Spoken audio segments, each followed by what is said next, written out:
Before start the story, please tell us in comment box where you from watch this Hoa Karen story. I used to think the lake cabin was the best thing I ever bought. Tucked away in the woods right by the water. No noise. No traffic. Just the sound of birds in the morning and frogs at night. It was my escape. Life gets too loud sometimes. Too busy. That place was my reset button. I drive up there every other weekend. Sometimes with my dog. Sometimes with a fishing rod. But always with peace of mind. The road that led to my cabin wasn't fancy. It wasn't paved. It curved around a small hill, dipped through some trees, then opened up near the lake. Technically, the road passed through land managed by a local Homeowners Association, the HOA. But they'd never had a problem with me using it. Not once in all those years. Then one weekend, everything changed. I was heading up as usual. Cooler packed. Cabin key in my pocket. But when I reached the usual turnoff, something was different. There was a new gate. Big metal locked. A fresh sign hung on it, private road, no entry without authorization. At first I thought it was a mistake. Maybe a temporary thing. Construction or something. I got out of the car. Looked around. No one in sight. I dialed the number listed on the sign. No answer. I tried again. Still nothing. After waiting a while, I turned around. Drove back into town and started making calls. Found a number for the HOA office. Left a message. No one called me back that day. Or the next. Eventually, someone did respond. A woman named Carol. Calm voice. Very polite. She explained that the HOA board had voted to install the gate to prevent outsiders from entering. I told her I wasn't an outsider. I had been using that road for years. My property might be outside their gated neighborhood, but the road was the only way to get there. She paused. Then said, "Unfortunately, you're not part of our HOA, so you don't have legal access to the road anymore." It hit me like a slap. I asked her what I was supposed to do. Helicoptering? She laughed. I didn't. I told her there must be some misunderstanding. I'd never had a problem before. This gate was a serious issue. I had groceries in the car. I had things to take care of. I couldn't just turn back every time. She repeated the same line, "You'll need to submit a formal request to the board for limited access." So I did. I wrote up the request. Explained my history. Attached proof of property ownership. I even included old photos showing my truck parked on the road years ago. Weeks passed. No reply. When I followed up, they told me the board was still reviewing options. Meanwhile, I couldn't visit my own cabin. I tried to stay calm. But I'll be honest, I was getting angry. This place was mine. Paid for. Maintained. And now, some strangers with power issues decided they could lock me out of it? It felt wrong. I talked to a lawyer. He told me I might have a case. Something about implied easement or prescriptive use. But lawsuits are slow. And expensive. I didn't want to go that route. Yet. Instead, I tried to reason with them again. Asked if I could just get a temporary code to open the gate. Promised to respect the rules. I wouldn't even drive fast. I wouldn't leave trash. I just wanted to reach my land. They didn't budge. They said opening the gate for me would set a bad precedent. It was absurd. I even offered to pay a yearly fee just to use the road. Still no. And then, something weird started happening. People from the HOA started acting like I was the bad guy. One man told me I was lucky they hadn't towed my truck the last time. Another said they didn't trust non-members using their roads. I wasn't trying to be part of their club. I didn't want their pool access or holiday parties. I just needed to reach my home. But they didn't care. They had their rules. And now a gate. I'll never forget the day I stood in front of that gate again, hands on my hips, staring through the bars. The sun was going down. The lake glowed in the distance. My cabin was right there. Close enough to touch. But completely out of reach. It was like being locked out of your own life. And still, they didn't see the problem. I remember thinking, what if someone had a medical emergency up there? What if there was a fire? What if a rescue crew needed to get through? That thought stuck with me. I decided to do some digging. I talked to some of the older residents in town. People who'd lived there long before the HOA was even formed. One guy, Doug, told me the road had always been a shared access point. Back in the day, the fire trucks came through that road anytime there was a brush fire near the woods, he said. That caught my attention. I drove down to the local fire station. Asked to speak with someone. A captain came out. Looked tired but friendly. I told him what was going on. He listened. Then frowned. "You're saying the HOA put a gate there? And locked it?" I nodded. He didn't look happy. He pulled out a local map. pointed to the road in question. "Yeah," he said, "that's one of our main access routes to the east side of the lake. If that's blocked, it delays everything. It's the fastest way in." I asked him what they'd do in an emergency. He looked at me for a long second.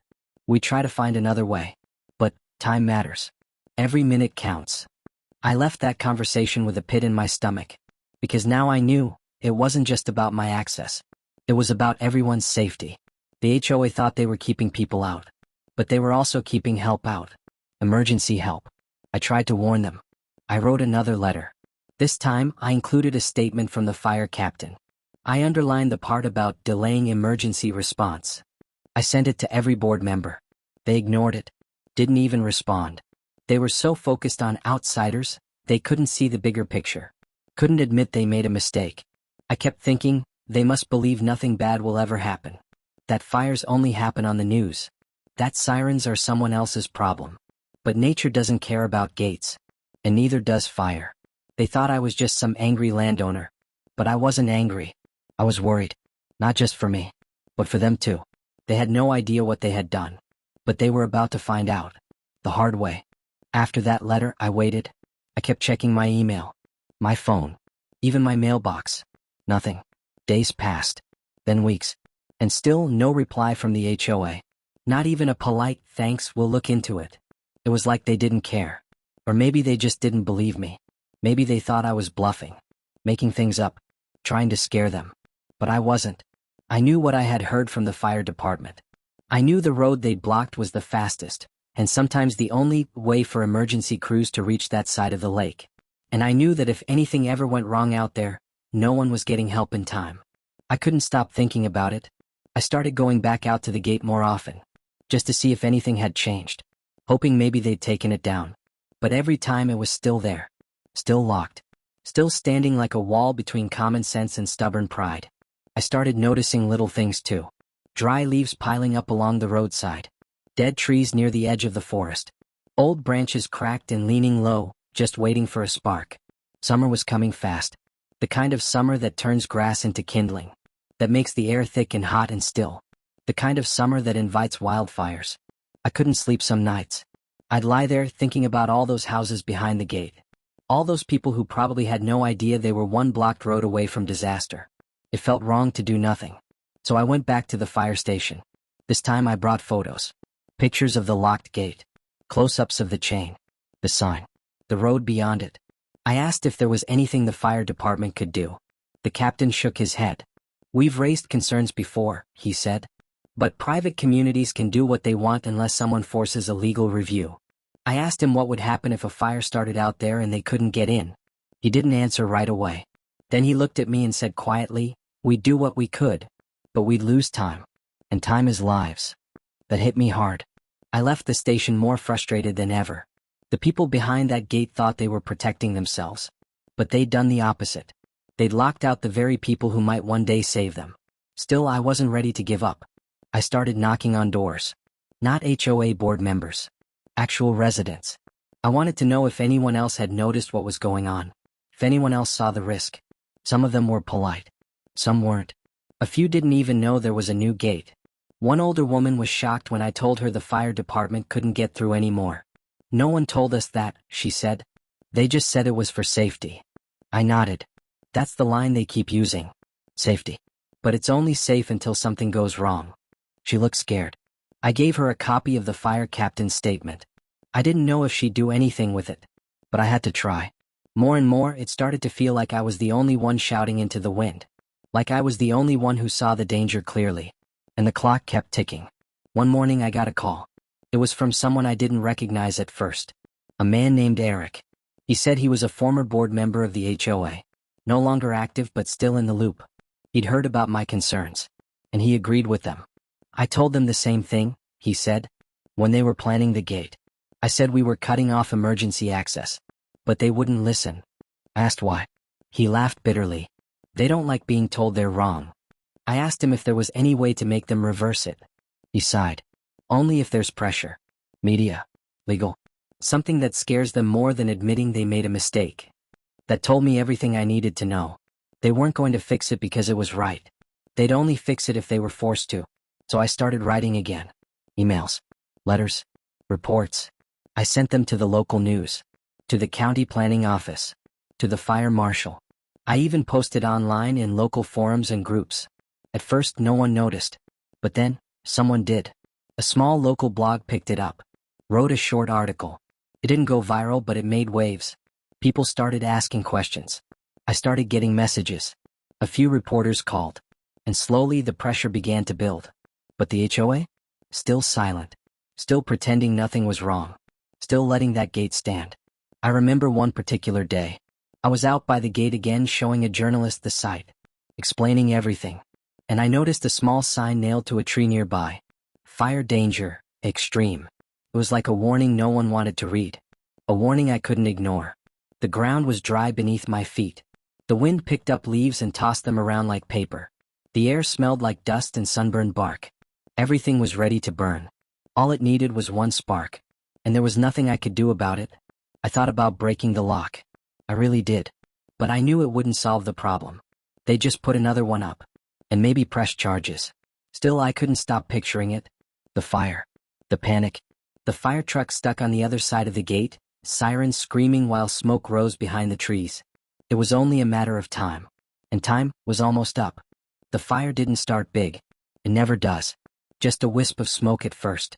A few dry twigs catching light near the edge of the forest. Nobody noticed for the first hour. Not the homeowners. Not the security guard posted near the main entrance. Not even the HOA board. But nature doesn't wait. That smoke turned into flame fast. Wind picked up. A breeze at first. Then gusts. Hot, dry gusts that carried sparks through the trees like tiny burning arrows. It didn't take long for the fire to jump. One patch of brush to the next. Then a fence. Then a shed. People saw the smoke from the other side of the lake. Someone finally called 911. Sirens screamed through the still summer air. Engines roared down the main road. The fire trucks were on their way within minutes. But minutes weren't the problem. The gate was. I was already in town when I heard the news. A friend called me. "Your forest's on fire," he said. I didn't even ask what he meant. I just got in my truck and drove. As I approached the turnoff, I saw them.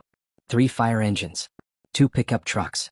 And a dozen firefighters, stuck behind the gate. They were standing around, radios in hand, pacing, waiting. One of them shook the gate hard with both hands. It rattled, but it didn't move. They couldn't get through. The lock was still on. The chain still wrapped around the metal bars like a cruel joke. I pulled up and jumped out of my truck. The captain was there, the same one I had spoken to before. He recognized me right away. "I warned them," I said, breathless. He nodded. "We're trying to reach someone with a key." Another firefighter shouted something from the radio. I caught a few words: fire spreading, structures at risk. Every second felt like a punch to the gut. They were wasting time. Precious time. I looked past the gate. Black smoke was rising above the trees. Thick, rolling. It blocked out the sun in patches. You could already smell the burn, wood, plastic, oil. Somewhere in that smoke was my cabin. But that wasn't all. Somewhere in that smoke were other homes too. Families, pets, lives. And the people in charge had locked the only clear path. 10 minutes passed. Then 15. Still no one from the HOA. Still no key. The fire trucks had to turn around. One of the trucks reversed fast and took off down the other road. A longer path. Rough terrain. They were hoping to get in from the backside. But I knew that way. It was steep. Rocky. Not built for trucks. They'd lose even more time. More smoke rose. Then I heard it, sirens inside the gate. Not from the fire department, but from inside. Someone must have finally realized the fire was real. That it wasn't just smoke from a backyard grill. Cars started pulling out. People evacuating. But it was chaos. The main road was blocked from one side by the fire. The other by the gate. And the gate was still locked. Then finally a car skidded up. A man jumped out. HOA board member. I'd seen him at a meeting once. He fumbled with his keys. His hands shook. He tried 2, 3 for different ones before he finally found the right one. The chain clanked to the ground. The gate creaked open. Too late. The fire had already reached the first house near the woods. Flames climbed the siding. Smoke poured out the windows. A woman screamed nearby.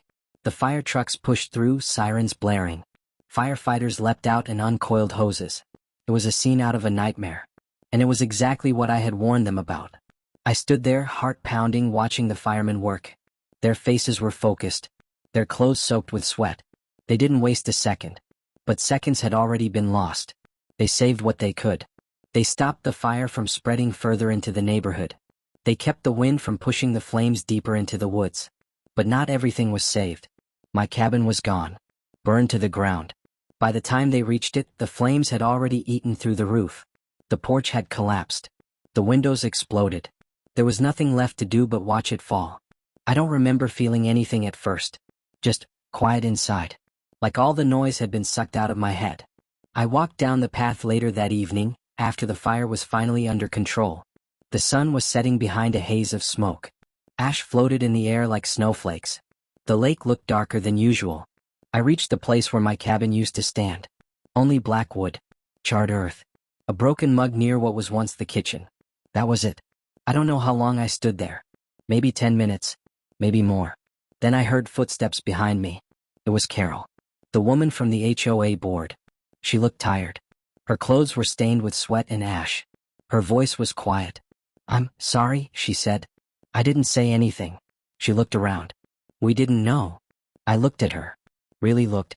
"Yes, you did," I said. "I told you. I begged you to listen." She looked down. No answer. Just silence. Another board member came up later. Asked about the fire department. Asked how much damage had been done. Asked how it could have started. But I didn't answer him either. They knew the truth. They just didn't want to face it. In the following days, everything changed fast. News reporters came. Photos of the burned homes made headlines. The gate? Gone. Removed permanently within a week. The HOA sent out an apology letter. It sounded legal. Cool. "We regret the delay in emergency response and have taken steps to ensure access in the future." But it was too late for regrets. The road was open now. But the damage had already been done. Not just to buildings. To trust. To people. To everything that once felt safe in that little corner of the world. And the saddest part? All of it could have been avoided. If they had just listened.